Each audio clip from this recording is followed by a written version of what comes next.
ಮುಗಿಸ್ಕೊಂಡು ಬಂದ್ಮೇಲೆ ಅವರು ನಾವೆಲ್ಲ ಸೇರಿ ವಿದ್ಯಾರ್ಥಿಗಳು ಸೇರಿ ನಮ್ಮ ಗುರುಗಳು ಮದುವೆ ಮಾಡಿದ್ವಿ ಅನ್ನೋ ಮಾತನ್ನು ಶಿವಯ್ಯನವ್ರು ಬರ್ದಿದ್ದಾರೆ.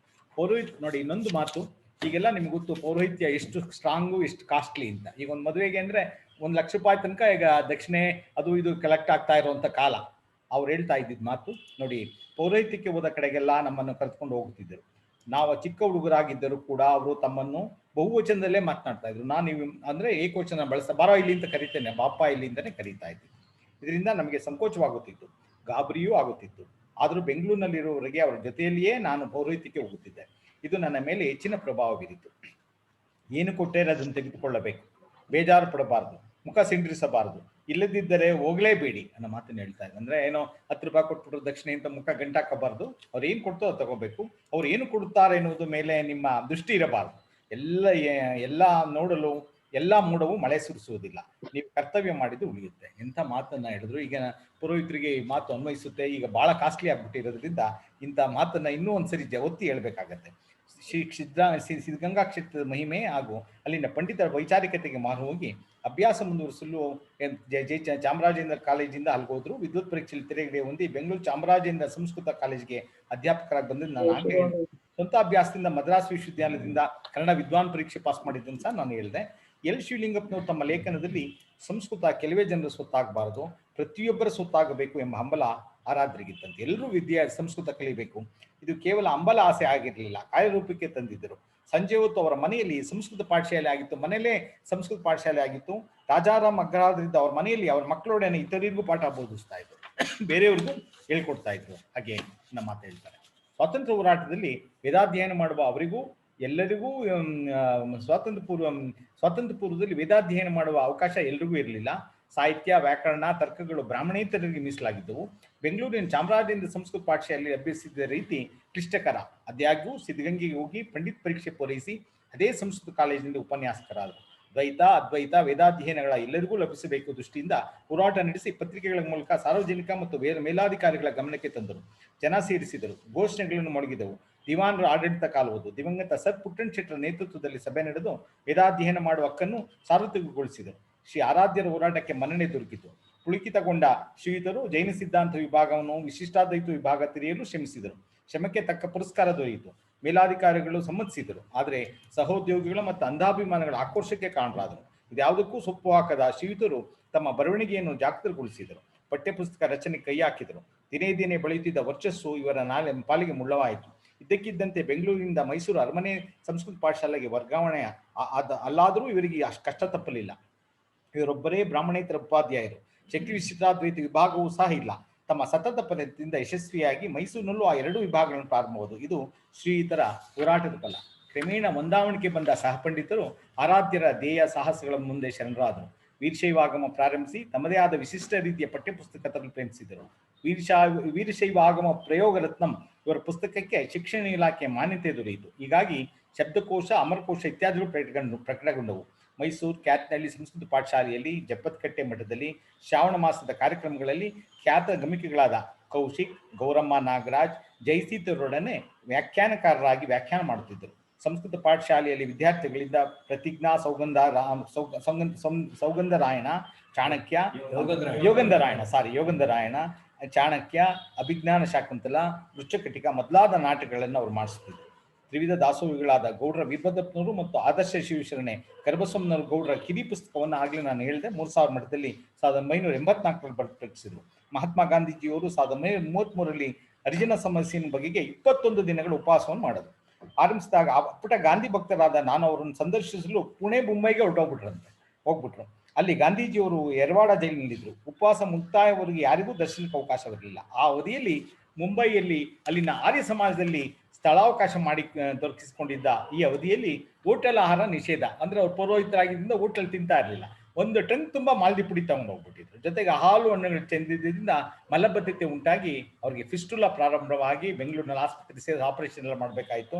ಅದರಿಂದ ನಾನು ಇಂಥದ್ದನ್ನೆಲ್ಲ ಬಿಟ್ಟು ಗಾಂಧೀಜಿ ಒಂದು ಮಾತು ಹೇಳ್ತಾರೆ, ಈ ಮುಕ್ತಾಯ ದಿವಸದಿಂದಲೇ ನಾನು ಭಾರತದ ನಾನಾ ಕಡೆಗಳಿಂದ ಆ ಸಮಾರಂಭಕ್ಕೆ ಭಾಗವಹಿಸಿದ್ದ ಸರ್ವ ಸಮಾನ ತೀರ್ಥರಲ್ಲಿ ಮಿಂದು ಎಲ್ಲರೊಡನೆ ಪ್ರಸಾದ ಸ್ವೀಕರಿಸಿದೆ. ಅವತ್ತಿಂದ ಅದು ಬಿಟ್ಬಿಟ್ಟೆ, ನಾನು ಎಲ್ಲರ ಜೊತೆ ಕುತ್ಕೊಂಡು ಊಟ ಮಾಡಕ್ಕೆ ಶುರು ಮಾಡಿದೆ ಅಂತ ಹೇಳ್ತಾರೆ. ಕಾಯಿಲೆ ಸಮಯದಲ್ಲಿ ತಾಯಿಯವರು ಅಂದ್ರೆ ಗೌಡ್ರು ವೀರಭದ್ರಪ್ಪ ಅವ್ರ ಹೆಂಡತಿಯವರು ಬಹಳ ಚೆನ್ನಾಗಿ ನಾನು ನೋಡ್ಕೊಂಡ್ರು ಹಾಗೆ ನನ್ನ ಮಾತನ್ನು ಹೇಳ್ತಾರೆ. ನೋಡಿ, ಪ್ರತಿ ವರ್ಷ ವಿದ್ಯಾಗಣಪತಿನ ಗೌಡ ವೀರಭದ್ರಪ್ಪನವ್ರ ಶಾಲೆಯಲ್ಲಿ ಇರ್ತಾ ಇದ್ರಂತೆ. ಅಲ್ಲಿ ತಾಯಿಯವರು ಮುಖ್ಯ ಭೋಜನಗಳು ಹಲವು ಬಗೆಯ ಕಡುಬುಗಳನ್ನ ಕಳಿಸ್ಕೊಡ್ತಾ ಇದ್ರು. ಅದನ್ನೆಲ್ಲ ನಾವು ವಿದ್ಯಾರ್ಥಿಗಳು ತಿಂತಾ ಇದ್ವಿ, ಅಷ್ಟು ಚೆನ್ನಾಗಿ ನಮ್ಮನ್ನು ನೋಡ್ಕೊತಾ ಇದ್ರು ಅನ್ನೋ ಮಾತನ್ನ ಬರೀತಾರೆ. ಕೋಲಾರ ಜಿಲ್ಲೆ ಗುಂಡ್ಲುಳಿ ಹುಟ್ಟಿ ತಮ್ಮ ಪ್ರಾಥಮಿಕ ಅಧ್ಯಯನ ಬೆಂಗಳೂರಿಗೆ ಬಂದು ಇದನ್ನೆಲ್ಲ ಮಾಡಿದಂಥ ಶಾಸ್ತ್ರಿಗಳು ಕನ್ನಡ ವಿದ್ವಾನ್ ಪರೀಕ್ಷೆ ಮಾಡಿದ್ದು ನಾನು ಆಗಲೇ ಹೇಳಿದೆ. ಸೆಲ್ಫ್ ಸ್ಟಡಿ ಮಾಡಿ ಅವರು ಶಕ್ತಿ ವಿಶಿಷ್ಟಾದ್ವೈತ ಪ್ರೊಫೆಸರ್ ಆಗಿದ್ದನ್ನು ಹೇಳಿದೆ.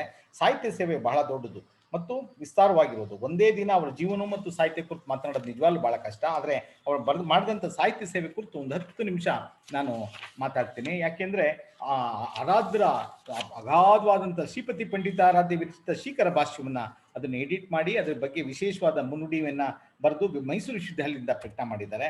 ಬ್ರಹ್ಮಸೂತ್ರ ವೃತ್ತಿ ಉಂಚಗಿ ಶಂಕರಶಾಸ್ತ್ರಿಗಳು ಅದನ್ನ 1974ರಲ್ಲಿ ಸಂಪಾದನೆ ಮಾಡಿದ್ದಾರೆ. ಮುಂಡಕೋಪನಿಷತ್ ವೀರಶೈವ ಭಾಷ್ಯಂ ಕನ್ನಡ ತಾತ್ಪರ್ಯ ಸಹಿತ 1960ರಲ್ಲಿ ಸಂಪಾದನೆ ಮಾಡಿದ್ದಾರೆ. ಕೈವಲ್ಯೋಪನಿಷತ್ ಸದಾಶಿವ ಭಾಷ್ಯಂ ಅಂದ್ರೆ ನಿರ್ಮಾಮಣಿ ಮಠದ ನಮ್ಮ ಜಚನಿಯವರಿಗೆ ದೀಕ್ಷೆ ಕೊಟ್ಟಂತ ಶಿವಾಚಾರ್ಯರು ಸಕ್ರಾಯಪಟ್ಟಣದವರು. ಅವ್ರ ಮೇಲೆ ವಿಭೂತಿ ಅಂತ ಒಂದು ಬೃಹತ್ ಗ್ರಂಥ ಬಂದಿದೆ, ಅದ್ಭುತವಾದ ಸಂಭಾವನಾ ಗ್ರಂಥ. ಅದು ಅವರು ಸದಾಶಿವ ಭಾಷೆ ಅಂತ ಬರೆದ್ರು ಸಂಸ್ಕೃತದಲ್ಲಿ. ಅದನ್ನು ಇವರು ಕನ್ನಡ ಭಾಷೆಗೆ ತರ್ಜುಮೆ ಮಾಡಿದ್ದಾರೆ. 1951ನೇ ಇಸ್ವಿನಲ್ಲಿ ಮುದ್ರಣ ಆಗಿದೆ. ಈಶಾವಾಸ್ಯೋಪನಿಷತ್ ಶಾಂಕರಿ ವ್ಯಾಖ್ಯೆ ಕನ್ನಡ ತಾತ್ಪರ್ಯ ಸಹಿತ 1979ರಲ್ಲಿ ಬಂದಿದೆ. ಸಂಸ್ಕೃತ ಸ್ತವನ ಮಂಜರಿ ಬಸವಪ್ಪ ಶಾಸ್ತ್ರಿ ಕೃತ ಇದನ್ನ 1948ರಲ್ಲಿ ಸಂಪಾದಿಸಿ ಪ್ರಕಟಿಸಿದ್ರು. ಮಾದಾರಚನಃ ನಾಟಕ ಇದು 1969ರಲ್ಲಿ ಭಾಷಾಂತರ ಮಾಡಿದ್ದಾರೆ. ಮೂಲ ಸ್ವಾಮಿ ಮಹಾಮನೆಯವರು ಬರೆದಿದ್ದು ಕನ್ನಡದಲ್ಲಿ, ಅದನ್ನು ಸಂಸ್ಕೃತಕ್ಕೆ ಭಾಷಾಂತರ ಆಗಿರುವಂಥದ್ದು. ಇದು ಇಂಗ್ಲಿಷ್ಗೂ ಭಾಷಾಂತರ ಆಗಿದೆ, ಆಯ್ತಾ. ಹಾಗೆ ಬಸವವಚನಾಮೃತಂ ನಮ್ಮ ಬೆಂಗಳೂರು ಬಸವ ಸಮಿತಿಯಿಂದ 101 ಬಸವಣ್ಣವ್ರ ವಚನಗಳ 108 ಬಸವಣ್ಣವ್ರ ವಚನವನ್ನ 1964ನೇ ಇಸ್ವಿನಲ್ಲಿ ಸಂಸ್ಕೃತಕ್ಕೆ ಭಾಷಾಂತರ ಮಾಡಿದ್ರು. ಅದು ಬಸವ ವಚನಾಮೃತಂ ಅಂತ 1964ರಲ್ಲಿ ಪ್ರಿಂಟ್ ಆಗಿದೆ. ಶ್ರೀಶೈಲ ಪಂಡಿತಾರಾಧ್ಯ ಸುಪ್ರಭಾತಂ ಅಂತ 63ನೇ ಇಸ್ವಿಲಿ ಬರೆದಿದ್ದಾರೆ. ಚಳಿಗುರಿಕೆ ಎರಿತಾತ ಸುಪ್ರಭಾತಂ ಅಂತ 63ರಲ್ಲಿ ಬರೆದಿದ್ದಾರೆ. ಶಿವಯೋಗಿ ಎರಿತಾತ ತ್ರಿಶತಿ ನಾಮಾವಳಿ ಅನ್ನೋದು 72ರಲ್ಲಿ ಬರೆದಿದ್ದಾರೆ. ಕೂಡಲ ಸಂಗಮೇಶ್ವರ ಸುಪ್ರಭಾತಂ ಅನ್ನೋದನ್ನ ಬಸವಣ್ಣವರ ಅಷ್ಟಶತಮಾನೋತ್ಸವದಲ್ಲಿ ಬರೆದಿದೆ, ಅದು ಪ್ರಿಂಟ್ ಆಗಿಲ್ವಂತೆ. ಮಲಯ ಮಾದೇಶ್ವರ ಸುಪ್ರಭಾತಂ ಅಂತ ಆಕಾಶವಾಣಿಯಲ್ಲಿ ಪ್ರಚಾರ ಆಗಿದೆ, ಅದು ಮುದ್ರಣ ಆಗಿಲ್ಲ. ರೇಣುಕ ಗೀತಾ ಭಾಷ್ಯಂ ಸಿದ್ಧಾಂತ ಶಿಖಾಮಣಿಗೆ ಮರಿತೋಂಡದಾರ್ಯರ ವ್ಯಾಖ್ಯೆ ಸಂಗ್ರಹಿತವಾಗಿರೋದು, ಇದು ಸಹ ಮುದ್ರಣ ಆಗಿಲ್ಲ, ಅನ್ಪಬ್ಲಿಷ್ಡ್ ಆಗಿದೆ. ತೈತ್ರೇಯೋಪನಿಷತ್ ಶೈವ ಭಾಷ್ಯಂ ಋಷಭ ಪಂಡಿತ ಕೃತ, ಇದು ಸಹ ಮುದ್ರಣ ಆಗಿಲ್ಲ. ವೈದಿಕ ಷಟ್ಸ್ಥಲ ಲಿಂಗ ಪೂಜಾ ವಿಧಿ, ಇದನ್ನು ಅದ್ಭುತವಾಗಿ ವೀರಶೈವಾಚಾರ ಕೌಸ್ತುಭ ಅಂತ ಮೋನಪ್ಪ ಪಂಡಿತ ಬರೆದಂಥ ಒಂದು ಅದ್ಭುತವಾದ ಕೃತಿ. ಅದನ್ನು ಪಿ ಆರ್ ಕಬೀರ್ ಶಾಸ್ತ್ರಿಗಳು ಎಡಿಟ್ ಮಾಡಿದ್ರು, ಗುಬ್ಬಿ ವೀರೇಶ್ವರ ಶಾಸ್ತ್ರಿಗಳು ಎಡಿಟ್ ಮಾಡಿದ್ರು. ಅದನ್ನೇ ಎಲ್ಲ ಉಪಯೋಗಿಸ್ಕೊಂಡು ವೈದಿಕ ಷಟ್ಸ್ಥಲ ಲಿಂಗ ಪೂಜಾ ವಿಧಿ ಅಂತ 1973ನಲ್ಲಿ 3ನೇ ಆವೃತ್ತಿ ಬಂದಿದೆ. ಸಂಕ್ಷಿಪ್ತ ಷಟ್ಸ್ಥಲ ಲಿಂಗ ಪೂಜಾ ವಿಧಿ ಅಂದ್ರೆ ದೀರ್ಘಕಾಲ ಮಾಡೋಕ್ಕಾಗಲ್ಲ, ಒಂದು 15 ನಿಮಿಷದಲ್ಲಿ ಮಾಡುವಂಥದ್ದು, ಸಂಕ್ಷಿಪ್ತವಾಗಿ ಮಾಡುವಂಥದ್ದು. ಇದು 73ರಲ್ಲಿ 3ನೇ ಆವೃತ್ತಿ ಬಂದಿದೆ. ವೀರಶೈವ ಪೂರ್ವ ಪ್ರಯೋಗ ರತ್ನಂ ಪ್ರೊಫೆಸರ್ ಕೇಳಿದ್ರು ನನ್ನ. ಪೂರ್ವ ಅಂದ್ರೇನು, ಪೂರ್ವ ಪ್ರಯೋಗ ಅಂದ್ರೆ ಚೌಲಕರ್ಮ, ನಾಮಕರಣ, ಪುಂಸವನ, ಇದನ್ನೆಲ್ಲ ಬರುವಂಥದ್ದು ಪೂರ್ವ ಪ್ರಯೋಗದಲ್ಲಿ ಬರುತ್ತೆ. ಷೋಡಶ ಸಂಸ್ಕಾರಗಳು ಮುಖ್ಯ ಮಂತ್ರಾರ್ಥ ಸಹಿತ ಕೊಟ್ಟಿದ್ದಾರೆ. ವೀರಶೈವ ಆಗಮ ಪ್ರಯೋಗ ರತ್ನಂ, ವೀರಶೈವ ಅಂದ್ರೆ ಗೃಹಪ್ರವೇಶ ವಿಧಿ, ವಿವಾಹ ವಿಧಿ, ಇದನ್ನೆಲ್ಲ ಅದ್ರಲ್ಲಿ ಕೊಟ್ಟಿದ್ದಾರೆ. ವೀರಶೈವ ಉತ್ತರ ಪ್ರಯೋಗ ಅಂತಂದ್ರೆ ಅಂತ್ಯೇಷ್ಟಿ ವಿಧಿ ಯಾವ ರೀತಿ ಮಾಡಬೇಕು ಹೇಗೆ ಅನ್ನೋದನ್ನ ವಿವರವಾದಂಥ ಒಂದು ಪುಸ್ತಕ. ಅದನ್ನ ಸಹ ಇವರು ಎಡಿಟ್ ಮಾಡಿದ್ದಾರೆ, 70ನೇ ಇಸ್ವಿನಲ್ಲಿ ಇದೆ. ವೀರಶೈವ ಸದಾಚಾರ ಸಂಗ್ರಹ ಅನ್ನೋ ಕೃತಿ 63ನೇ ಇಸ್ವಿಲಿ. ಇದ್ರ ಮೇಲೆ ಒಂದು ವಿಶೇಷವಾದ ವಿಚಾರ ಸಂಕಿರಣ ಬಂತು. ನಾನು ಪ್ರೊಫೆಸರ್ ಎಲ್ಲ ಹೋಗಿದ್ವಿ, ನಮ್ಮ ಶ್ರೀಶೈಲ ಪೀಠದವರು ಇದನ್ನ ತಂದಿದ್ದಾರೆ. ಶಿವಪಂಚಾಕ್ಷರಿ ಸ್ತೋತ್ರಂ ಶಂಕರಾಚಾರ್ಯ ವಿರಚಿತ ಕನ್ನಡ ತಾತ್ಪರ್ಯ ಸಹಿತ 56ನೇ ಇಸ್ವಿಯಲ್ಲಿ ತಂದಿದ್ದಾರೆ. ಸ್ತೋತ್ರ ಸಂಗ್ರಹ ಅನ್ನೋದು 68ನೇ ಇಸ್ವಿಲಿ ಬಂದಿದೆ. ಸ್ತೋತ್ರ ಮಂಜರಿ ಅನ್ನೋದು ಶೀಕರ ಭಾಷ್ಯ ಹುಂಚಗಿ ಶಂಕರಶಾಸ್ತ್ರಿ ವಿರಚಿತ ಭಾವಾರ್ಥ ಸಹಿತ 73ನೇ ಇಸ್ವಿನಲ್ಲಿ ಬಂದಿದೆ. ಇನ್ನ ಶಿವನ ಸೋಲು ಇವರು ಪ್ರಥಮ ಕೃತಿ. ಇದು 1943ನೇ ಇಸ್ವಿನಲ್ಲಿ ಮಾಸ್ತಿಯವರಿಗೆ ಅದನ್ನು ಮುನ್ನುಡಿ ಬರೆಯಕ್ಕೆ ಕೊಟ್ಟಿದ್ರು, ಅವ್ರಿಗೆ ಬರೆಯಕ್ಕೆ ಅವಕಾಶ ಆಗಲಿಲ್ಲ, ಸಮಯಾಭಾವದಿಂದ ಅನಕ್ರು ಅವರು ಬರೆದ್ರು. ಇದು 3 ಸರಿ ಮುದ್ರಣ ಆಗಿದೆ. ಇದು ಅದ್ಭುತವಾಗಿರುವಂಥ ಕೃತಿ, ನಾನು ಇಲ್ಲಿ ತಂದಿದ್ದೀನಿ. ಶಿವನ ಸೋಲು ಇದೆ ಸರ್, ಶಿವ ಪಾರ್ವತಿ ಇದೆ ಶಿವನ ಸೋಲು. ಇದು 3rd ಎಡಿಷನ್ ನನ್ನ ಹತ್ರ ಇರುವಂಥದ್ದು. ಇನ್ನ ಪಕ್ಷ್ಮಲಾಕ್ಷ್ಮಿ ಲಘು ಕಾವ್ಯ ಸಿ.ಕೆ. ವೆಂಕಟರಾಮಯ್ಯನವರು ನೋಡಿ ಬರೆದಿದ್ದಾರೆ. ಶ್ರೀರಾಮಚಂದ್ರನು ರಾವಣನನ್ನು ಕೊಂದು ವಿಭೀಷಣನಿಗೆ ಪಟ್ಟಾಭಿಷೇಕ ಮಾಡಿದ ತರುವಾಯ ಪುಷ್ಪ ವಿಮಾನದ ಮೇಲೆ ಲಂಕಾನಗರದಿಂದ ಅಯೋಧ್ಯೆಗೆ ಪ್ರಯಾಣ ಮಾಡಿದಾಗ ಸೀತಾದೇವಿಗೆ ದಾರಿಯುದ್ದಕ್ಕೂ ಪ್ರಕೃತಿ ಸೌಂದರ್ಯ ವಿವರಿಸುವುದು ಈ ಕವಿತೆಯ ವಿಷಯ. ಇದನ್ನು ಕುರಿತು ಸಿ.ಕೆ. ವೆಂಕಟರಾಮಯ್ಯನವರು ಬಹಳ ಒಳ್ಳೆ ನುಡಿ ಬರೆದಿದ್ದಾರೆ. ಸಿರಿಗನ್ನಡ ಶಿಶುಪಾಲವದಂ ಇದು ವಿಶೇಷವಾಗಿ 1956ನೇ ಇಸ್ವಿನಲ್ಲಿ ಬಂದಿದೆ. ಮಹಾಕವಿಯ ಸಂಸ್ಕೃತ ಮಹಾಕಾವ್ಯದ ಪದ್ಯಾನುವಾದ ಇದು. ಈ ಕೃತಿಯನ್ನು ಕುವೆಂಪು ಅವರಿಗೆ ಸಮರ್ಪಣೆ ಮಾಡಿದ್ದಾರೆ. ಮಹಾರಾಜ ಕಾಲೇಜಿನ ಸಂಸ್ಕೃತ ಪ್ರೊಫೆಸರ್ ಶಿವರಾಮ ಶಾಸ್ತ್ರಿ ಅವರು ನುಡಿ ಬರೆದಿದ್ದಾರೆ. ಸಂಸ್ಕೃತ ಮಹಾಕವಿಗಳಲ್ಲಿ ಒಬ್ಬನಾದ ಮಾಗನ ಕೃತಿರತ್ನವನ್ನು ಕನ್ನಡಿಸುವ ಸುಯೋಗವು ಲಭಿಸಿದುದು ನನ್ನ ಭಾಗ್ಯ. ಈ ಕೃತಿ ಕುಸುಮವನ್ನು ನವಕನ್ನಡ ಛಂದಶಿಲ್ಪಿ ಕವಿವರ್ಯ ಕುವೆಂಪು ಅವರ ಕರಕಮಲದಲ್ಲಿ ಸಮರ್ಪಿಸುವುದು ನನಗೊಂದು ಹೆಮ್ಮೆ.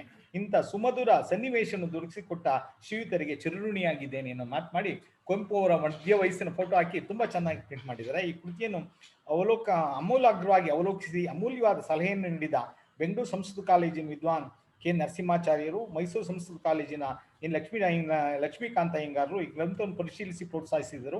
ಓರಿಯೆಂಟಲ್ ರಿಸರ್ಚ್ ಇನ್ಸ್ಟಿಟ್ಯೂಟ್ನ ಡೈರೆಕ್ಟರ್ ಆದ ಎಸ್ ದೇವೀರಪ್ಪನವರು ಮತ್ತು ವಿಶ್ವವಿದ್ಯಾಲಯದ ಪರೀಕ್ಷೆಯ ಕಂಟ್ರೋಲರ್ ಆಗದ ದೇಜವರೇಗೌಡ ಅವರಿಗೆ ಕೃತಜ್ಞತೆಗಳ ನುಡಿಯನ್ನ ಶಾಸ್ತ್ರಿ ಆರಾಧ್ಯರು ಹೇಳಿದ್ದಾರೆ. ನಂಗೆ ತುಂಬಾ ಸಂತೋಷ ಆಯ್ತು. ಅದನ್ನ ಇನ್ನೂ ಒಂದು ಶಾಸ್ತ್ರಿಗಳು ಆರಾಧ್ಯರು ಸಮಗ್ರ ಕಾವ್ಯ ಅಭಿನವ ಕಾಲ ಬಸವಶಾಸ್ತ್ರಿ ಕಾವ್ಯ ರೆಡಿ ಮಾಡಿ ಅದನ್ನ ಪ್ರಿಂಟ್ ಆದ್ಮೇಲೆ ಅದನ್ನ ಕುವೆಂಪು ಅವ್ರಿಗೆ ತೋರಿಸ್ತಾ ಕುವೆಂಪು ಅವರು ಒಂದು ಪತ್ರ ಕೊಟ್ಟಿದ್ದಾರೆ. ಆ ಪತ್ರ ಮುದ್ರಣ ಮಾಡಿದ್ದಾರೆ. ಅದ್ರಲ್ಲಿ ಹೇಳ್ತಾರೆ, ನಾನು ಬಾಲ್ಯದಲ್ಲಿ ನಾವು ಅಭಿನವ ಕಾಲ ಬಸವಶಾಸ್ತ್ರಿಗಳ ಎಲ್ಲ ಕೃತಿಗಳನ್ನು ಓದಿದೆ. ಕನ್ನಡಕ್ಕೆ ಒಂದು ಆಮ್ಲಜನಕವನ್ನು ನೀಡಿದಂಥ ಕೀರ್ತಿ ನಮ್ಮ ಬಸವಶಾಸ್ತ್ರಿಗಳಿಗೆ ಅನ್ನೋ ಮಾತನ್ನು ಕುವೆಂಪು ಅವರು ತಮ್ಮ ಪತ್ರದಲ್ಲಿ ತಿಳಿಸಿದ್ದಾರೆ. ಇಂಥ ಒಂದು ಮಹತ್ವದ ಪತ್ರವನ್ನ ಪಬ್ಲಿಷ್ ಮಾಡಿದಂಥ ಕೀರ್ತಿ ನಂಜುಂಡ ಆರಾಧ್ಯ. ಕನ್ನಡ ರಘುವಂಶ ಕಾವ್ಯವನ್ನ 55ನೇ ಇಸ್ವಿಯಲ್ಲಿ ತಂದ್ರು. ಹೃದಯ ಮಂಥನ, ಮೊದಲು ಚಿಂತನ ಅನ್ನೋದು ಇದೆಲ್ಲ ಪದ್ಯ ಗ್ರಂಥ. ಕನ್ನಡ ನಾಡು ಬೆಳ್ಳಿ ಹಬ್ಬದ ನುಡಿಮಣಿ ಕಾಣಿಕೆ ಅಂತ ಒಂದು ಪುಸ್ತಕವನ್ನ ತಂದ್ರು. ಎರಿತಾತ್ ಸುಪ್ರಭಾತ, ಇದನ್ನೆಲ್ಲ ಶ್ರೀಕರ ಭಾಷೆ ಪ್ರಶಸ್ತಿ. ಗೀತೆ ಮೈಸೂರಿನಲ್ಲಿ ಬಹಳ ಚೆನ್ನಾಗಿ ಅಧ್ಯಯನ ಆಗ್ತಾ ಇದ್ದಿದ್ರಿಂದ ಗೀತೆ ಅಂತರ್ವಾಣಿ ಅನ್ನೋ ಮಾತನ್ನ 1958ನೇ ಇಸ್ವಿನಲ್ಲಿ ತಂದಿದ್ದಾರೆ. ಅಂದ್ರೆ ಗೀತೆ ಬಗ್ಗೆ ಒಂದು ಗೀತಾ ಶ್ಲೋಕಗಳನ್ನು ಭಾಷಾಂತರ ಮಾಡಿರುವಂಥದ್ದು. ಇಷ್ಟಲಿಂಗ ವಿಜ್ಞಾನ ಅಂತ ತೆಲುಗು ಕೃತಿಯನ್ನು ಕನ್ನಡಕ್ಕೆ ಭಾಷಾಂತರ ಮಾಡಿದ್ದಾರೆ. ಶಿವಲಿಂಗ ಚಾರಿತ್ರ ಓಲೆಗರಿನಲ್ಲಿದ್ದಂಥ ಅದ್ಭುತವಾದ ಕೃತಿ ಶಾಂತಿವೀರ ದೇಶಿಕಂದು 1946ನೇ ಇಸ್ವಿನಲ್ಲಿ 66ನೇ ಇಸ್ವಿನಲ್ಲಿ ಅದು ಮುದ್ರಣ ಆಗಿದೆ. 1942ನೇ ಇಸ್ವಿಲೇ ಲೇಖನ ಬರೆದಿದ್ದಾರೆ ಆ ಕೃತಿಯನ್ನು ಕುರಿತು. ತುಂಬಾ ಚೆನ್ನಾಗಿದೆ. ಇದರಲ್ಲಿ ಏನ್ ವಿಶೇಷ ಅಂತಂದ್ರೆ ಎಲ್ಲ ರಾಜ ಮಹಾರಾಜರುಗಳ ಸನ್ನಿವೇಶ ತರುತ್ತೆ. ಅದ್ರಲ್ಲಿ ನಮ್ಮ ಬೆಂಗಳೂರು ಕೆಂಪೇಗೌಡ ವಿಚಾರ ಬರುತ್ತೆ. ಕೆಂಪೇಗೌಡದಲ್ಲಿ ಮಾಂಗಲ್ಯ ಬೀದಿ ಅಂತ ಇಲ್ಲೊಂದಿತ್ತು ಅನ್ನೋದು ಆ ಪುಸ್ತಕದಲ್ಲೇ ಬರೋದು. ಮಾಂಗಲ್ಯ ಬೀದಿ ಅಂದ್ರೆ ನಮ್ಮ ದೇವದಾಸಿಯರು ವಾಸ ಮಾಡ್ತಿದ್ವಿ ಬೀದಿ. ಅಂದ್ರೆ ಆ ಕಾಲಕ್ಕೆ ಮಾಂಗಲ್ಯವನ್ನ ತಂದು ಅವ್ರ ಕೈ ಪುಣಿಸ್ಕೊಂಡು ಪೂಜೆ ಮಾಡಿಸ್ಕೊಂಡು ಗಂಡಿಗೆ ತಗೊಂಡೋಗಿ ಕಟ್ತಿದ್ರು. ಅಂತೆ ಮುತ್ತೈದೆಯರು ಮಾಂಗಲ್ಯ ಪುಣಿಸ್ಬಿಟ್ರೆ ಅದು ಅವನ ಅಮಂಗಳ ಆಗದೇ ಇಲ್ಲ ದೃಷ್ಟಿಯಿಂದ ಅದು ಆ ಬೀದಿಗೆ ಮಾಂಗಲ್ಯ ಬೀದಿ ಅಂತ ಕರಿತಿದ್ರು ಅಂತ ಆ ಪುಸ್ತಕದಲ್ಲಿದೆ. ಬಹಳ ಅದ್ಭುತವಾದ ಕೃತಿ. ನಿಜವಾಗ್ಲೂ ಮರುಮುದ್ರಣ ಆಗ್ಬೇಕದು. ಅದು ಕನ್ನಡ ಸಾಹಿತ್ಯಕ್ಕೆ ಐತಿಹಾಸಿಕವಾದ ಕಾವ್ಯ. ಇದ್ರ ಮೇಲೆ ನಾನು ಲೇಖನ ಬರೆದಿದ್ದೀನಿ. ಇನ್ನು ವೈರಾಗ್ಯ ಸಿದ್ಧ ವಿರೂಪಾಕ್ಷ ದೇಶಿಕೇಂದ್ರ ಅನ್ನೋ ಶಬ್ದ ಪುಸ್ತಕ ಬರೆದಿದ್ದಾರೆ. ಇನ್ನು ಶಿವದೇವ ವಿಜಯ ಚೌಡದಾನ್ಪುರದು ನಮ್ಮ ಇವರಿದ್ರಲ್ಲ SS ಒಡೆಯವರು ವೈಸ್ ಚಾನ್ಸಲರ್, ಅವ್ರ ಮಂಥನದ ಚರಿತ್ರೆ. ಶಿವರಾತ್ರಿ ಶಿವಾಚಾರ್ಯ ಅನ್ನೋ ಪುಸ್ತಕ 1961ನೇ ಇಸ್ವಿನಲ್ಲಿ ಬಹಳ ಮಹತ್ವವಾದ ಗ್ರಂಥ.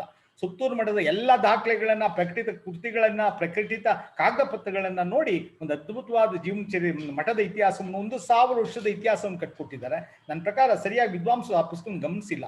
ತುಂಬಾ ಮಾಹಿತಿ, ಮುಮ್ಮಡಿಯವ್ರ ದಾಖಲೆಗಳನ್ನ, ಶಾಸನಗಳನ್ನ, ಪ್ರಕಟಿತ ಶಾಸನಗಳನ್ನೆಲ್ಲ ಉಪಯೋಗಿಸ್ಕೊಂಡಿದ್ದಾರೆ. ಅದು ಮರುಮುದ್ರಣನೂ ಆಗಿದೆ. ನಿಜವಾಗ್ಲೂ ಶಾಸ್ತ್ರಿಗಳದ್ದು ಮಾಸ್ಟರ್ ಪೀಸ್ ಯಾವ್ದಪ್ಪ ಅಂತಂದ್ರೆ ಅಭಿನವ ಕಾಲದ ಬಸವಶಾಸ್ತ್ರಿಗಳ ಸಮಗ್ರ ಕೃತಿ ಒಂದಾದ್ರೆ ಶಿವರಾತ್ರಿ ಶಿವಾಚಾರ್ಯ.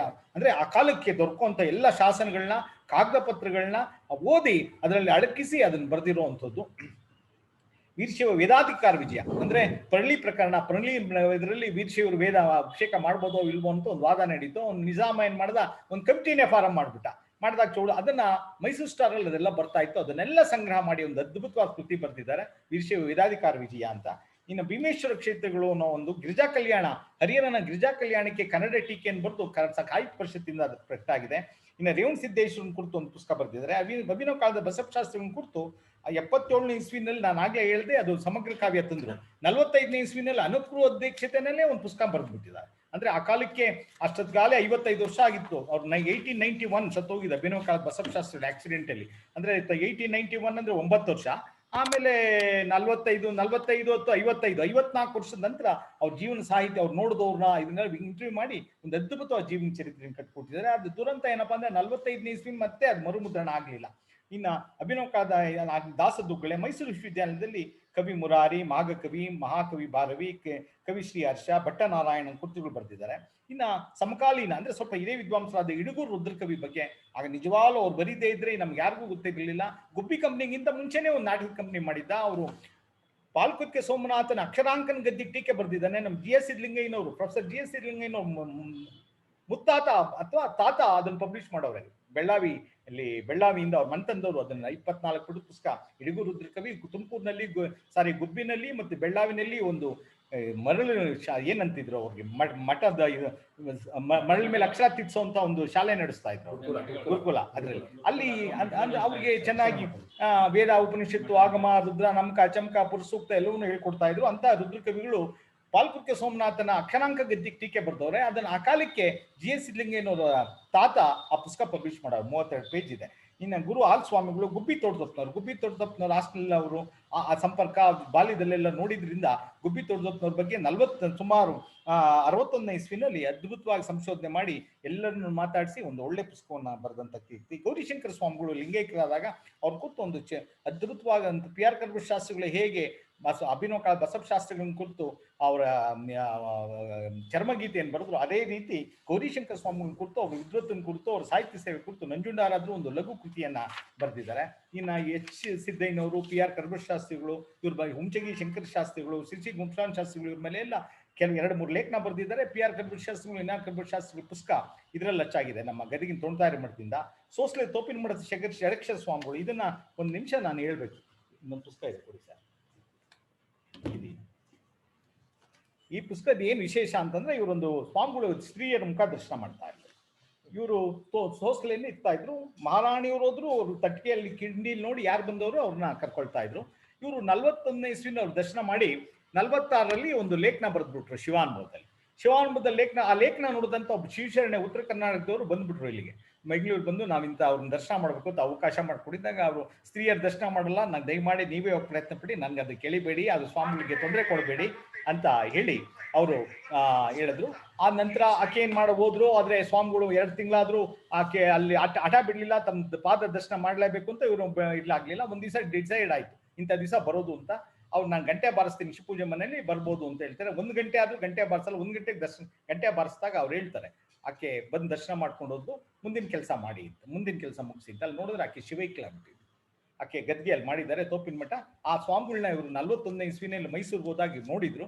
ಅದನ್ನೆಲ್ಲ ಕುರಿತು ಸೋಸ್ಲೆ ತೋಪಿನ ಮಠದ ಷಡಕ್ಷರ ಶಿವಗಳು ಅಂತ ಒಂದು ಅದ್ಭುತವಾದ ಪುಸ್ತಕವನ್ನ ಬರೆದ್ರು. ನಿಜವಾಗ್ಲೂ ಒಂದು ಲೇಖನ ಅವ್ರ ಶಿವಾನುಭವದ ಅಳ್ಕಟ್ಟಿ ಅವ್ರ ಮೇಲೆ ಪತ್ರಿಕೆಯಲ್ಲಿ ಬಂದ ಲೇಖನ ಎಷ್ಟು ದೊಡ್ಡ ಸಂಚಲನವನ್ನು ಉಂಟು ಮಾಡ್ತು ಹಾಗೆ ಅಂತಾನೆ ಹೇಳ್ತಾರೆ.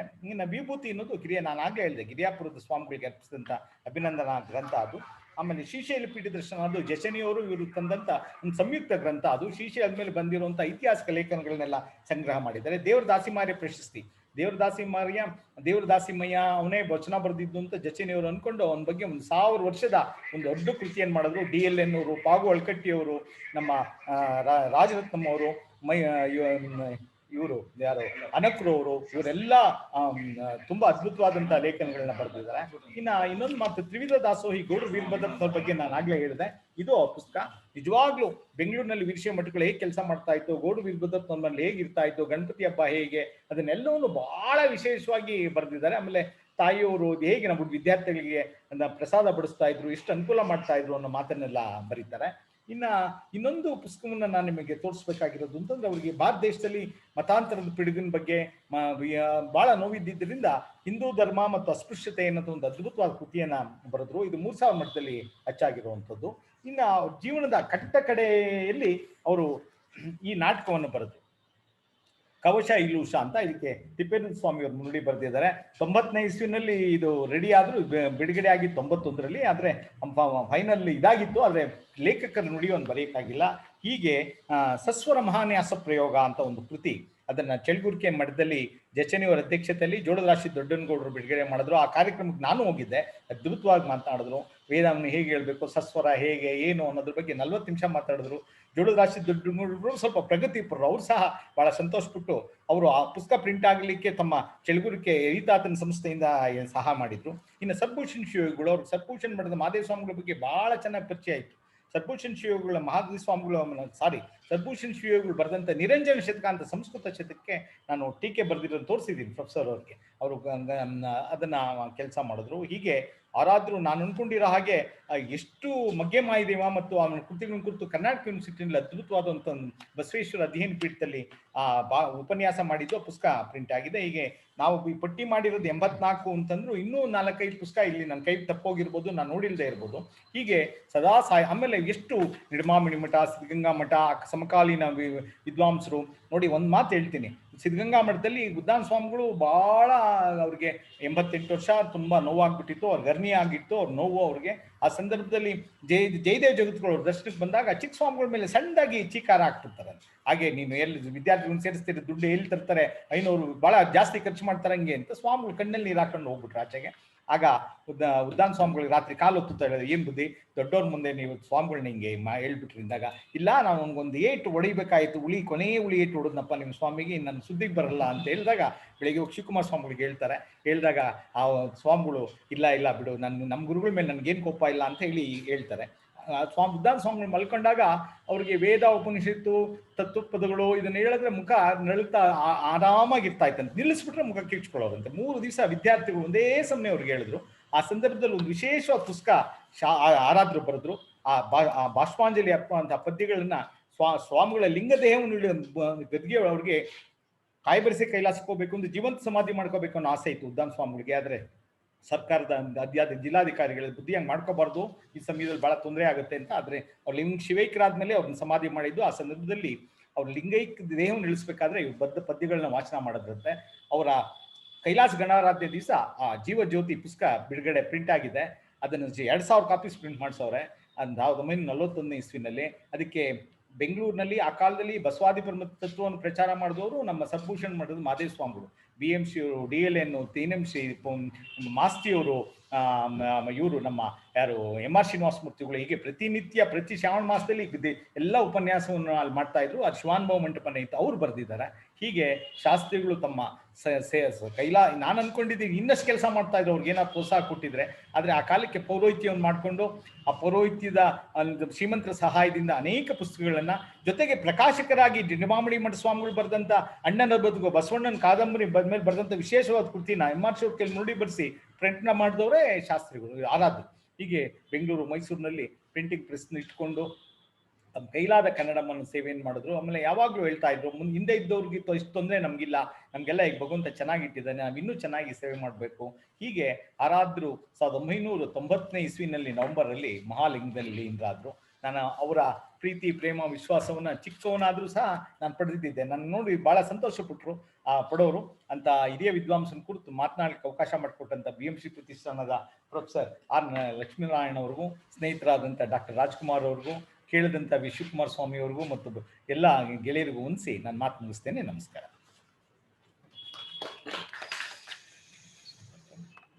ಆತ್ಮೀಯರೇ,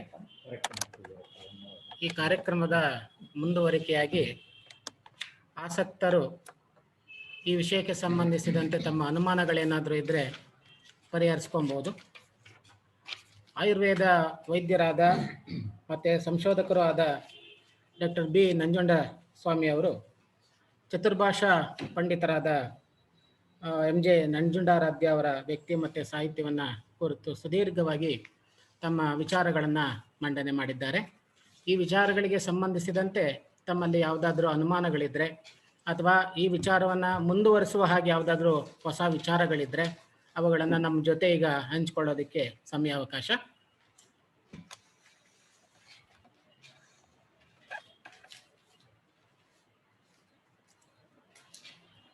ನೀವೇನಾದ್ರು ಹೇಳೋದಿದೆಯಾ ಸರ್?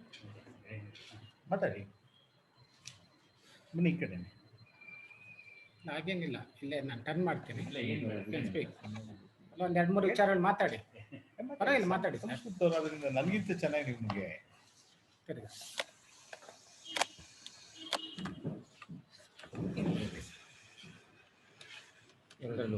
ಸರ್. ಎಲ್ರಿಗೂ ನಮಸ್ಕಾರ. ಈ ದಿನ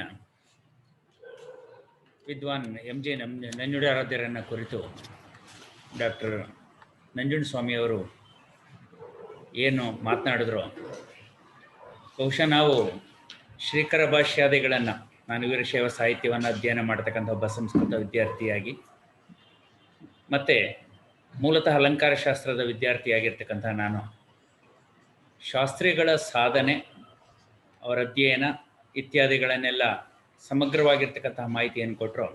ಬಹುಶಃ ನನಗೆ ಗೊತ್ತಿಲ್ಲದೆ ಇರತಕ್ಕಂತಹ ಅಂಶಗಳೇ ಜಾಸ್ತಿ. ಒಂದು ರೀತಿಯಾಗಿ ನಾವು ಇಷ್ಟು ವಿಷಯಗಳನ್ನೆಲ್ಲ ಅಧ್ಯಯನ ಮಾಡಿದರೂ ಕೂಡ ಶಾಸ್ತ್ರಿಗಳು ರಚನೆ ಮಾಡಿರ್ತಕ್ಕಂಥ ಸಮಗ್ರ ಕೃತಿಗಳನ್ನು ಈ ಪಟ್ಟಿಯನ್ನಾಗಲಿ ಮತ್ತೊಂದಾಗಲಿ ನೋಡ್ಲಿಕ್ಕೆ ಆಗ್ತಾ ಇರಲಿಲ್ಲ.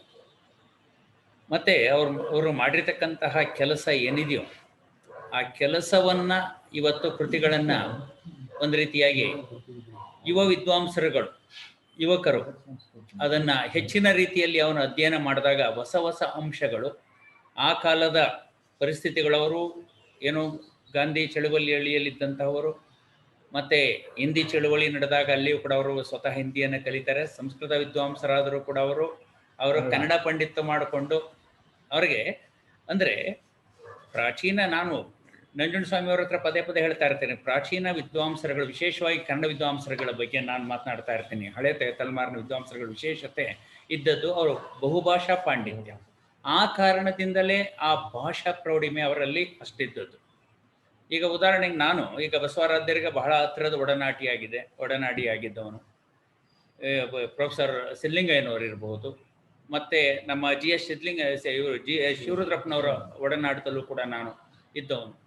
ಈ ಎಲ್ಲ ಹಿರಿಯ ವಿದ್ವಾಂಸರುಗಳನ್ನು ನೋಡಿದಾಗ ಅವರಿಗೆ ಈ ಸಂಸ್ಕೃತ ಭಾಷೆಯ ಬಗ್ಗೆ ಮತ್ತು ಕನ್ನಡ ಭಾಷೆ ಅವ್ರು ಬಳಸ್ತಾ ಇದ್ದಂತಹ ಶೈಲಿ ಇತ್ಯಾದಿಗಳನ್ನು ನೋಡಿದಾಗ ಸಂತೋಷ ಆಗುತ್ತೆ. ಯಾಕೆಂದರೆ ನಾನೊಬ್ಬ ಸಂಸ್ಕೃತದ ವಿದ್ಯಾರ್ಥಿಯಾಗಿ ಅವರಿಗೆ ಉಭಯ ಭಾಷೆಗಳ ಪ್ರಭುತ್ವ ಇದ್ದ ಕಾರಣದಿಂದಲೇ ಅಷ್ಟು ಚೆನ್ನಾಗಿ ಅವರು ಕನ್ನಡ ಭಾಷೆಯನ್ನು ಅವರು ಬಳಸ್ತಾ ಇದ್ದು ಸಾಹಿತ್ಯಿಕವಾಗಿ ಅನ್ನೋದು.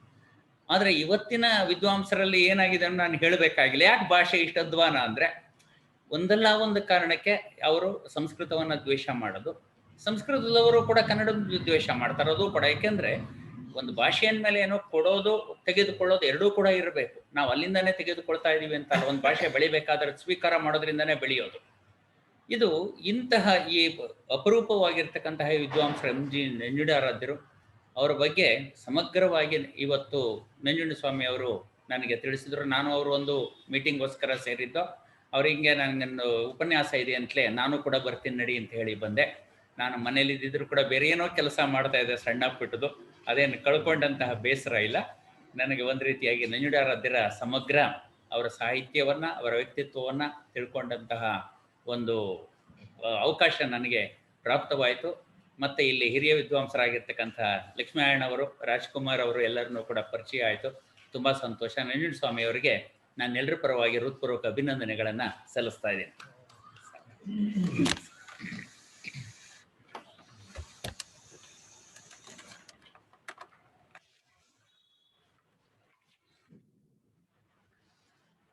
ಬೇರೆ ಈ ಕಾರ್ಯಕ್ರಮ ತಮ್ಮ ಪ್ರಶ್ನೆಗಳ ಮೂಲಕ ಮುಂದುವರಿಯುತ್ತೆ. ಆಸಕ್ತರು ಪ್ರಶ್ನೆಗಳನ್ನು ಕೇಳ್ಬೋದು.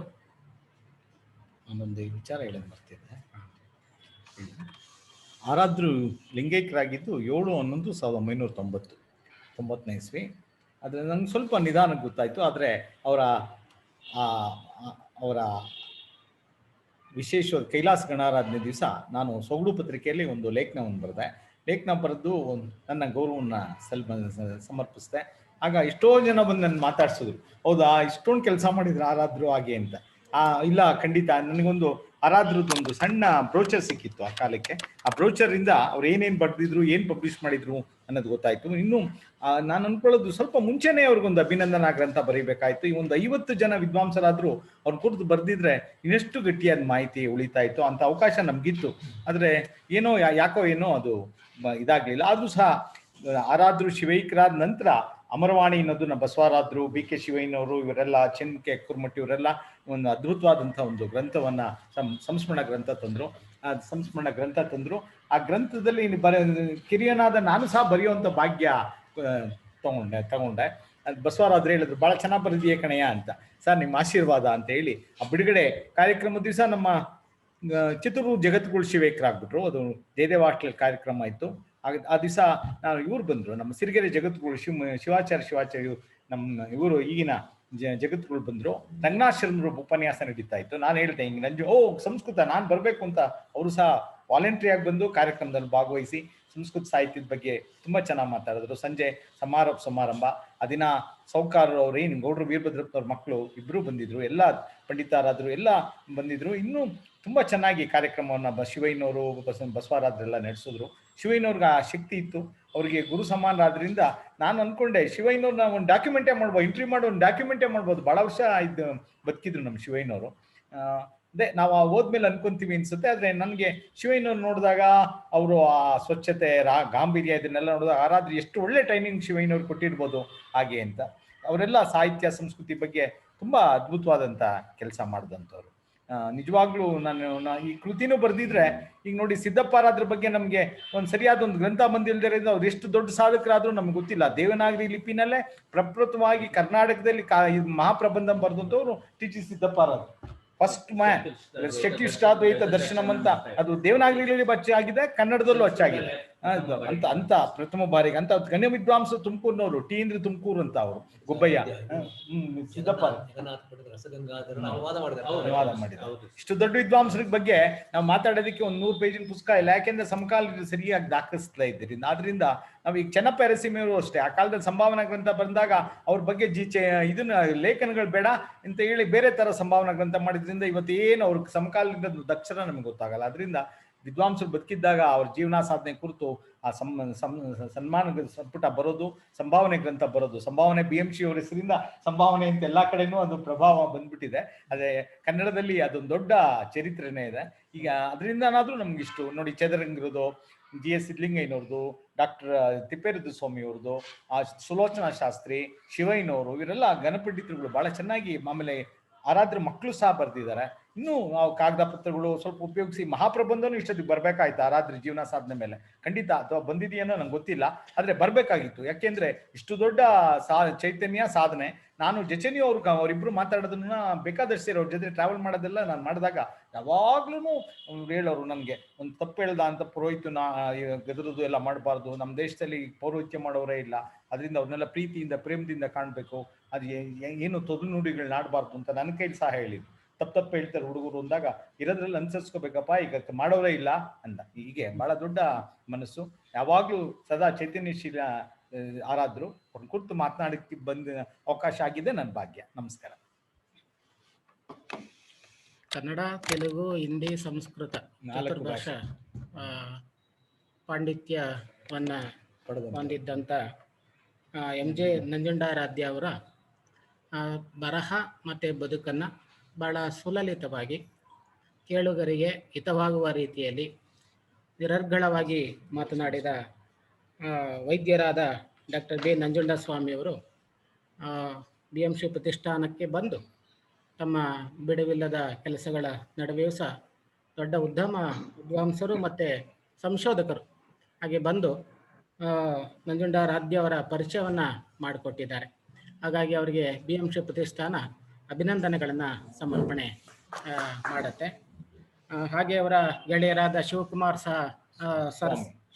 ಸ್ವಾಮಿಯವರು ಸಹ ಡಾಕ್ಟರ್ ಸಿ ಶಿವಕುಮಾರ್ ಸ್ವಾಮಿಯವರು ಸಹ ಬಂದು ನಮ್ಮ ಜೊತೆ ಕೆಲವು ವಿಚಾರಗಳನ್ನು ಹಂಚಿಕೊಂಡಿದ್ದಾರೆ ನಂಜುಂಡಾರಾಧ್ಯ ಅವರ ಬಗ್ಗೆ. ಅವ್ರಿಗೂ ಸಹ BMC ಪ್ರತಿಷ್ಠಾನ ಅಭಿನಂದನೆಗಳನ್ನ ಸಲ್ಲಿಸುತ್ತೆ ಸರ್. ಮತ್ತೆ ಈ ಕಾರ್ಯಕ್ರಮದಲ್ಲಿ ತಮ್ಮೆಲ್ಲರಿಗೂ ಸಹ ಅಭಿನಂದನೆಗಳನ್ನ ನಾನು ನಂಜುಂಡಾರಾಧ್ರ ಮಗ ಮೈಸೂರಿನಿಂದ ಮಾತಾಡ್ತಾ ಇದ್ದೀನಿ. ಸರ್, BMC ಪ್ರತಿಷ್ಠಾನ ಮೈಸೂರಿನಿಂದ ನಂಜುಂಡಾರಾಧ್ರ ಮಗ ಭೀಮೇಶ್ ಅಂತ. ಸರ್ ನಮಸ್ಕಾರ. ನಮಸ್ಕಾರ. BMC ಪ್ರತಿಷ್ಠಾನದ ಎಲ್ಲ ಪದಾಧಿಕಾರಿಗಳು, ರಾಜ್ಕುಮಾರ್ ಅವ್ರಿಗೂ, ಲಕ್ಷ್ಮೀನಾರಾಯಣ ಅವ್ರಿಗೂ ಹಾಗೂ ನಂಜುಂಡ ಸ್ವಾಮಿ ಅವ್ರಿಗೂ, ನಮ್ಮ ಎಲ್ಲ ಕುಟುಂಬದ ಸದಸ್ಯರು ಎಲ್ಲಾ ಕಡೆನೂ ಇದನ್ನ ಜೂಮ್ ನಲ್ಲಿ ನೋಡ್ತಾ ಇದ್ದಾರೆ. ನಿಮ್ಗೆ ಧನ್ಯವಾದಗಳನ್ನ ಅರ್ಪಿಸ್ತಾ ಇದ್ದೀನಿ ಸರ್. ಇಲ್ಲ ಬಹಳ ಚೆನ್ನಾಗಿ ಹೇಳಿದಿರ. ನಾವ್ ಹೇಳೋದೇನಿಲ್ಲ, ನೀವು ಹೇಳಿದ್ರೆ ಅಲ್ಲ. ಅವ್ರ ತಮ್ಮ ಭೀಮೇಶ್ ಅಂತ ಸರ್ ಪಂಡಿತಾರಾಧ್ಯ ಇದಾರ ಅಂತ ಕೇಳ್ತಿದ್ದಾರೆ ಪ್ರೊಫೆಸರ್. ಪಂಡಿತರಾದ್ರು ಇದಾರೆ, ಆನ್ಲೈನ್ ಇದಾರೆ ಅವರು. ನೋಡಿ ಪಾರ್ಟಿಸಿಪೆಂಟ್ ಲಿಸ್ಟ್ ಅಲ್ಲಿ ಇದಾರೆ. ನಿಮಿಷ ನೋಡಿ ಅವ್ರು ಇನ್ನೊಂದು ಸಿಸ್ಟಮ್ ನಲ್ಲಿ ನೋಡ್ತಾ ಇದಾರೆ. ನಮಸ್ಕಾರ. ನಮಸ್ಕಾರ ಸರ್. ನಮಸ್ಕಾರ.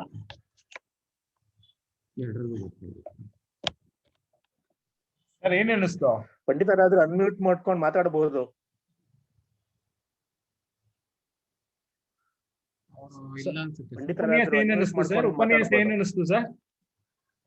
ಚೆನ್ನಾಗಿತ್ತು, ಚೆನ್ನಾಗಿ ಸಾಕಷ್ಟು ಶ್ರಮವಹಿಸಿ ಮಾಡಿದ್ದೀರಾ. ನಿಮ್ಗೆ ನಾವೆಲ್ಲ ಆಭಾರಿಗಳು. Thank you sir. ಓಕೆ, ಧನ್ಯವಾದಗಳು ಸರ್. ನಮಸ್ಕಾರ ಸರ್. ಫಾದರ್ ಮೇಲೆ ಮಹಾಪ್ರಬಂಧ PhD ಮಾಡಿದಾರೆ ಯಾರಾದ್ರು? ಇಲ್ಲ ಇನ್ನು ಮಾಡಿಲ್ಲ. MPhil ತಗೊಂಡು ಹೋಗಿದ್ದಾರೆ. ಇನ್ನು ಅದು ಸಾಕಷ್ಟು ವಿದ್ಯಾರ್ಥಿಗಳು ಬಂದು ಎಲ್ಲ ಸಂಗ್ರಹಣ ಮಾಡ್ಕೊಂಡು ಹೋದ್ರು. ನನ್ನ ಹತ್ರ ಸಾಕಷ್ಟು ಪ್ರತಿಗಳನ್ನ ತಗೊಂಡೋಗಿದ್ದಾರೆ. ಇನ್ನೂ ಯಾರು ಬಂದಿಲ್ಲ ಅದ್ರ ಬಗ್ಗೆ. ಸರಿ ಸರ್, ಥೀಸಿಸ್ ಬರಿತಾ ಇದ್ದಾರೆ. ಮೈಸೂರು ವಿಶ್ವವಿದ್ಯಾಲಯದಲ್ಲಿ ಒಂದಿಬ್ಬರು ವಿದ್ಯಾರ್ಥಿಗಳು ತಗೊಂಡೋಗಿದ್ದಾರೆ. Okay sir, okay sir, thank you. ಬನ್ನಿ ಸರ್, ತುಮಕೂರ್ಗೆ ಒಂದ್ಸರಿ ಬರ್ತೀನಿ. ತುಂಬಾ ಧನ್ಯವಾದಗಳು. BMC ಪ್ರತಿಷ್ಠಾನ ಸಹ ಹಂಪಿ ವಿಶ್ವವಿದ್ಯಾಲಯದ ಸಹಕಾರದಿಂದ ಒಂದು 10 ಜನ ವಿದ್ಯಾರ್ಥಿಗಳಿಗೆ ಮಾರ್ಗದರ್ಶನ ಮಾಡ್ತಾ ಇದೆ BMC ಪ್ರತಿಷ್ಠಾನ. ಹಾಗಾಗಿ ಬಸವ MG ನಂಜುಂಡಾರಾಧ್ಯ ಅವರ ವಿಚಾರಗಳನ್ನ ಕುರಿತು ಯಾರಾದ್ರೂ ಸಂಶೋಧನೆಯನ್ನ ಮಾಡೋದಾದ್ರೆ ಅತ್ತ ಕಡೆ ಬೆಳಕು ಚೆಲ್ಲಿ ಅವರನ್ನು ಸಹ ಇದನ್ನು ತೊಡಗಿಸ್ಕೊಳ್ಳುವಂತ ಒಂದು ಪ್ರಯತ್ನವನ್ನು ಮಾಡ್ತೀವಿ ಸರ್. ಈ ಕಾರ್ಯಕ್ರಮದಲ್ಲಿ ಭಾಗವಹಿಸಿದಂತ MG ನಂಜುಂಡಾರಾಧ್ಯ ಅವರ ಕುಟುಂಬದವರಿಗೂ ಸ್ವಾಗತವನ್ನ ಕೋರ್ತಾ ಈ ಕಾರ್ಯಕ್ರಮವನ್ನ ಆಲಿಸಿದಂತ ನಿಮಗೂ ಸಹ ಕೃತಜ್ಞತೆಯನ್ನ BMC ಪ್ರತಿಷ್ಠಾನ ಸಲ್ಲಿಸುತ್ತೆ. ಹಾಗೂ ಈ ಕಾರ್ಯಕ್ರಮವನ್ನ ಅಚ್ಚುಕಟ್ಟಾಗಿ ನಡೆಯೋದಿಕ್ಕೆ ಸಹಕಾರವನ್ನ ಮಾಡಿದಂತ ಪಂಡಿತಾರಾಧ್ಯ ಅವರು ಸಹ ಝೂಮ್ ನಲ್ಲಿ ಇದ್ದಾರೆ. ಅವರು ಸಹ ಮಾತಾಡೋ ಹಾಗಿದ್ರೆ ಒಂದೆರಡು ಮಾತಾಡ್ಲಿಕ್ಕೆ ಅವಕಾಶವನ್ನು BMC ಪ್ರತಿಷ್ಠಾನ ಕಲ್ಪಿಸ್ಕೊಡುತ್ತೆ. ತುಂಬಾ ಚೆನ್ನಾಗಿ ಡಾಕ್ಟರ್ ನಂಜುಂಡಸ್ವಾಮಿ ಅವರು ತಂದೆಯವರ ಬಗ್ಗೆ ತುಂಬಾ ಶ್ರಮ ವಹಿಸಿ ವಿಷಯ ಸಂಗ್ರಹ ಮಾಡಿ ವ್ಯವಸ್ಥಿತವಾದ ರೀತಿಯಲ್ಲಿ ನಿರೂಪಣೆ ಮಾಡಿದ್ದಾರೆ. ನನಗೆ ವೈಯಕ್ತಿಕವಾಗಿ ಯಾಂತ್ರಿಕ ತೊಂದರೆಯಿಂದಾಗಿ ಈ ಕಾರ್ಯಕ್ರಮವನ್ನ ನಿರಂತರವಾಗಿ ನೋಡಕ್ಕಾಗ್ಲಿಲ್ಲ. ಮಧ್ಯ ಎಲ್ಲ ಕತ್ತರಿಸಿ ಹೋಗ್ತಾ ಇತ್ತು. ನನ್ನ ಒಂದು ಮನವಿ ಅಂದ್ರೆ ಈ ಕಾರ್ಯಕ್ರಮವನ್ನ, ಈ ಭಾಷಣವನ್ನ ಯೂಟ್ಯೂಬ್ ನಲ್ಲಿ ದಯವಿಟ್ಟು ಪ್ರಸಾರ ಆಗೋ ಹಾಗೆ ನೀವು ಅದನ್ನ ವ್ಯವಸ್ಥೆ ಮಾಡ್ಬೇಕು ಅಂತ ನಿಮ್ಮನ್ನ ಕೇಳ್ಕೊಳ್ತೇನೆ. ಫೇಸ್ಬುಕ್ ಅಲ್ಲಿ BMC ಪ್ರತಿಷ್ಠಾನ ಅಂತ ಒಂದು ಪೇಜ್ ಮಾಡಿದೀವಿ ಸರ್. ಆ ಪೇಜ್ ನಲ್ಲಿ ಇಡೀ ಕಾರ್ಯಕ್ರಮ ಅದ್ರಲ್ಲಿ ಲೈವ್ ಇರುತ್ತೆ ಸರ್. ಹಾಗೆ ಸೇವ್ ಮಾಡಿರ್ತೀವಿ, ನೀವು ಯಾವ್ದು ಬೇಕಾದ್ರೂ ಅದನ್ನ ನೋಡ್ಕೊಬಹುದು. ಕನ್ನಡದಲ್ಲಿ BMC ಪ್ರತಿಷ್ಠಾನ ಅಂತ ನೀವು ಬರೆದ್ರೆ ಆ ಪೇಜ್ ನಲ್ಲಿ ನಿಮ್ಗೆ ಸಿಗತ್ತೆ ಎಲ್ಲ ಮಾಹಿತಿ. ನೋಡ್ತೀನಿ ಸರ್. ಖಂಡಿತ. ಧನ್ಯವಾದಗಳು. ಸ್ವಾಮಿ ಅವರೇ, ಚೆನ್ನಾಗಿ ಮಾಡಿದಿರಿ. ನಮಸ್ಕಾರ ಸರ್. ಹೇಳಿ ಸರ್. ನನ್ನ ಅಣ್ಣ ಇಂಗ್ಲೆಂಡ್ ಇಂದಾನು ಇದನ್ನ ಲೈವ್ ನೋಡ್ತಾ ಇದಾರೆ. ಅಲ್ಲಿಂದ ಝೂಮ್ ಮಾಡಿ. ಡಾಕ್ಟರ್ ವಿಜಯ್ ಕುಮಾರ್ ಅಂತ ಅವರು ಮಾತಾಡ್ಬೋದು, ಅನ್ಮ್ಯೂಟ್ ಮಾಡ್ಕೊಂಡು. ಡಾಕ್ಟರ್ ವಿಜಯ್ ಕುಮಾರ್ ಅಂತ ನೋಡಿ, ಅಲ್ಲಿದ್ದಾರೆ, ಪಾರ್ಟಿಸಿಪೆಂಟ್ ಲಿಸ್ಟ್ ಅಲ್ಲಿ ಇದಾರೆ ಅವರು. ಸರ್, ನಾನು ಶಿವಕುಮಾರ್ ಸ್ವಾಮಿ ಒಂದ್ ದಿವಸ ಬರ್ತೀವಿ ನಿಮ್ಮನ್ನ ಮಾತಾಡ್ಸಕ್ ಮೈಸೂರ್ಗೆ. ಬನ್ನಿ ಸರ್, ದಯವಿಟ್ಟು ಬನ್ನಿ. ನನಗೆ ಅದೇ ಆಸೆ ಇದ್ದದ್ದು ಏನಂದ್ರೆ, ಇಷ್ಟರವರೆಗೆ ನಂಜುಂಡಾರಾಧ್ಯರ ಬಗ್ಗೆ ಅವ್ರ ಹೆಸರಲ್ಲಿ ದತ್ತಿ ಇದ್ರು ಕೂಡ ಯಾರು ಏರ್ಪಡಿಸಿರಲಿಲ್ಲ. ಈ ಸಾರಿ ನಾನು ಏರ್ಪಡಿಸಬೇಕು ಅಂತ ತೀರ್ಮಾನ ಮಾಡಿ ಅದಕ್ಕೋಸ್ಕರ ಸರಿಯಾಗಿ ನಾನು ಬಸವರಾಜರು ಇದ್ದಾಗ ಆಗಿತ್ತು. ಅದೇ ಲಾಸ್ಟ್ ನಾನು ಬಂದಿದ್ದೆ, ಬೆಂಗಳೂರಿಗೆನೆ ಬಂದಿದ್ದೆ. ನಾನು ಅಲ್ಲಿಗೆನೆ ಗೋಕುಲ ಇನ್ಸ್ಟಿಟ್ಯೂಟ್ ಗೆ ಬಂದಿದ್ದೆ. ನಾನು ನಮ್ಮ ಅಣ್ಣ ಎಲ್ಲ ಬಂದಿದ್ವಿ. ಬಸವರಾಜರು ಇದಾದ್ಮೇಲೆ ಕಾಲವಾದ್ಮೇಲೆ ಅದನ್ನ ಮುಂದುವರ್ಸಿಲ್ಲ ಅಲ್ಲಿ. ಅಲ್ಲೂ ಸಹ ಜೊತೆಗೆ ನಮ್ಮ ಅಣ್ಣ ಈ ದತ್ತಿಯನ್ನ ಇಟ್ಟಿದ್ದು ನಮ್ಮ ಅಣ್ಣ ಡಾಕ್ಟರ್ ವಿಜಯ್ ಕುಮಾರ್ ಅವರು ಈ ದತ್ತಿಯನ್ನ ಸ್ಥಾಪನೆ ಮಾಡಿದ್ದು. ಈ ಮಧ್ಯೆ ಒಂದ್ಸರ್ತಿ ಆ ದತ್ತಿ ಮೌಲ್ಯವರ್ಧನೆ ಆಯಿತು. ಆ ವ್ಯತ್ಯಾಸವನ್ನು ಆಮೇಲೆ ಕೊಟ್ಟಾಯ್ತು. ಈ ಕಾರ್ಯಕ್ರಮ ಹೀಗೆ ನಿರಂತರವಾಗಿ ಮುಂದುವರಿಯಲಿ ಅಂತ ನಾನು ಆಶಿಸ್ತೇನೆ. ನಮಸ್ಕಾರ. ನಮಸ್ಕಾರ. ನಾನ್ ಮಾತಾಡೋದು ಕೇಳಿಸ್ತಾ ಇದೆಯಾ? ಕೇಳಿಸ್ತಾ ಇದೆ. ಹೇಳಿ ವಿಜಯ, ಹೇಳಿ, ಮಾತಾಡಿ. ನಂಜುಂಡಸ್ವಾಮಿ ಅವರಿಗೆ ಧನ್ಯವಾದಗಳು. Thank you sir. ಅಪ್ಪಾಜಿ ಬಗ್ಗೆ ಯಾರೇ ಮಾತಾಡಿದ್ರು ಅವ್ರ ಮನೆಯವರಿಗೆ ಒಂಥರ ಭಾವುಕ ಭಾವನೆಗಳು. ಅವರ ಸಾಹಿತ್ಯದ ಬಗ್ಗೆ, ವೈಯಕ್ತಿಕ ಸಾಧನೆಗಳ ಬಗ್ಗೆ ಮಕ್ಕಳಾಗಿ ನಾವು ಹೆಮ್ಮೆ ಪಡೋದಂತನೂ ಇದ್ದೇ ಇದೆ. ಆದ್ರೆ ಸಮಾಜದ ಮೇಲೆ, ವೀರಶೈವ ಸಮಾಜದ ಮೇಲೆ ಅವರು ಮಾಡಿದಂತ ಸಾಧನೆಗಳು ಮತ್ತೆ ಸೇವೆ, ಅದನ್ನ ನೆನೆಸ್ಕೊಳ್ಳೋದು ಈ ದತ್ತಿಯ ಉದ್ದೇಶ. ಕನ್ನಡ ಸಾಹಿತ್ಯ ಪರಿಷತ್ತಿನಿಂದ ಅವಾಗ ಗೋರು ಚನ್ನಬಸವಪ್ಪನವರು ಅವರು ನನ್ನನ್ನ ಪ್ರೋತ್ಸಾಹಿಸಿ ಇದು ದತ್ತಿನ ಸ್ಥಾಪಿಸಕ್ಕೆ ಪ್ರೇರೇಪಣೆ ಕೊಟ್ಟರು. ಪ್ರತಿ ವರ್ಷ ಒಂದ್ ಸ್ವಲ್ಪ ದಿನ ನಡೀತು ಅದು, ಒಂದಷ್ಟು ವರ್ಷ. ಆಮೇಲೆ ನನ್ನ ತಮ್ಮ ಹೇಳ್ದಂಗೆ ಅದು ಯಾಕೋ ಮುಂದುವರಿಲಿಲ್ಲ. BMC ಪ್ರತಿಷ್ಠಾನ ಅದನ್ನ ಮುಂದುವರಿಸ್ತಾ ಇದೆ ಅಂತ ಇದು ಬಹಳ ಸಂತೋಷದ ಸಂಗತಿ. ನಿಮ್ಮೆಲ್ಲರಿಗೂ ಧನ್ಯವಾದಗಳು. Thank you. ಮತ್ತೆ ಇದನ್ನ ಪ್ರತಿ ವರ್ಷ ಮುಂದುವರಿಸಬೇಕು ಅಂತ ವಿನಂತಿ. ಖಂಡಿತ ಸರ್, ಖಂಡಿತ. ನಮಸ್ಕಾರ. ನಮಸ್ಕಾರ.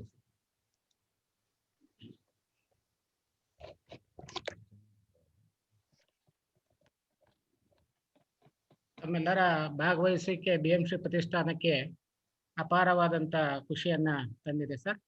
ಈ ಕಾರ್ಯಕ್ರಮ ಪ್ರತಿ ವರ್ಷ ಹೀಗೆ ನಡೆಸ್ಕೊಂಡು ಹೋಗ್ತೀವಿ. ಹಾಗೆ ತಮ್ಮ ಬೆಂಬಲ ಸಹ ನಮಗೆ BMC ಪ್ರತಿಷ್ಠಾನಕ್ಕೆ ಸದಾ ಇದೇ ರೀತಿ ಇರಲಿ ಅಂತ ನಾವು ನಿಮ್ಮಿಂದ ನಿರೀಕ್ಷೆಯನ್ನು ಮಾಡ್ತೀವಿ.